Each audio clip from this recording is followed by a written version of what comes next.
సలార్ కల్కి 2898 ఏడి సినిమాలు grand success అందుకోవడంతో డార్లింగ్ ఫుల్ స్వింగ్ లో ఉన్నాడు.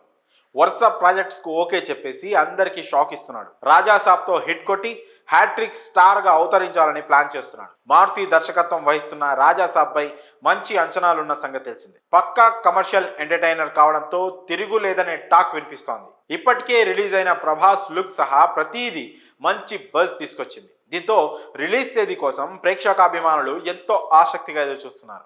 ఇప్పటికే ఏప్రిల్ 10న రిలీజ్ చేస్తున్నట్లు కూడా ప్రకటించారు. ఆ తేదీ ఎప్పుడెప్పుడా అని ఎదురు చూస్తున్నారు. అయితే ఇంకా 5 నెలల సమయం ఉన్నప్పటికీ పోస్ట్ ప్రొడక్షన్ విఎఫ్ఎక్స్ పనులు బోలెడు ఉండడంతో అప్పటికంతా పూర్తవడం డౌట్ అంటున్నారు. దీంతో ది రాజాసాబ్ ఏప్రిల్ 10 విడుదల కావడం లేదన్న టాక్ ఫిలిం నగర్ వర్గాల్లో నుంచి బలంగా వినిపిస్తోంది. అయితే ఇందులో ఎంతవరకు నిజం ఉందో తెలియదు, కానీ పోస్ట్ పోన్ గురించి వస్తున్న లీక్స్ మాత్రమే గట్టిగా సౌండ్ చేస్తున్నాయి.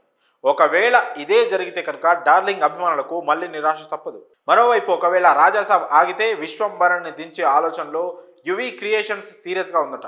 ఇప్పటికే షూట్ దాదాపు పూర్తి కావస్తుందని, ఫిబ్రవరిలోగా కొలిక్కి తేవాలని మూవీ టీం లక్ష్యంగా పెట్టుకుందట. సంక్రాంతిలోగా ఏదో ఒక నిర్ణయం తీసుకుని పండగకు మొదటి లిరికల్ సాంగ్ వదిలే ఆలోచనలో ఉన్నారట చిత్ర బృందం. ఇక ఏమవుతుందో చూడాలి. రాజాసాబ్ ముందు ఎంట్రీ ఇస్తాడా లేదా చిరు ముందు ఎంట్రీ ఇస్తాడా అనే విషయం రాజాసాబ్ రిలీజ్ డేట్ మీద డిపెండ్ అయి ఉంది. గత కొన్ని సంవత్సరాలుగా పాన్ ఇండియా సినిమాలు చెప్పిన డేట్లకు రాలేని పరిస్థితులు క్రమంగా పెరుగుతున్నాయి. కనీసం 2-3 తేదీలు మారకుండా ఎవరూ లేరు. మరి రాజాసాబ్ అదే రూట్ పడుతుందా అనేది ప్రొడక్షన్ హౌస్ మీద ఆధారపడి ఉంటుంది. పైగా ఇప్పటిదాకా ఇండియన్ స్క్రీన్ మీద చూడని అతిపెద్ద హారర్ గ్రాండియర్ ఇవ్వబోతున్నట్లు నిర్మాత టీజీ విశ్వప్రసాద్ అనౌన్స్ చేశారు. దీంతో ఈ సినిమాపై ఇంకాస్త అంచనాలు పెరిగిపోయాయి. ఎప్పుడెప్పుడు ఈ సినిమాను చూద్దామా అని ఫ్యాన్స్ కాదు డార్లింగ్ డై హార్ట్ ఫ్యాన్స్ చాలా ఇంట్రెస్టింగ్గా వెయిట్ చేస్తున్నారు. ఇంకేమవుతుందో చూడాలి. మరి ఈ విషయంపై మీ అభిప్రాయాన్ని కామెంట్స్ రూపంలో తెలియజేయండి.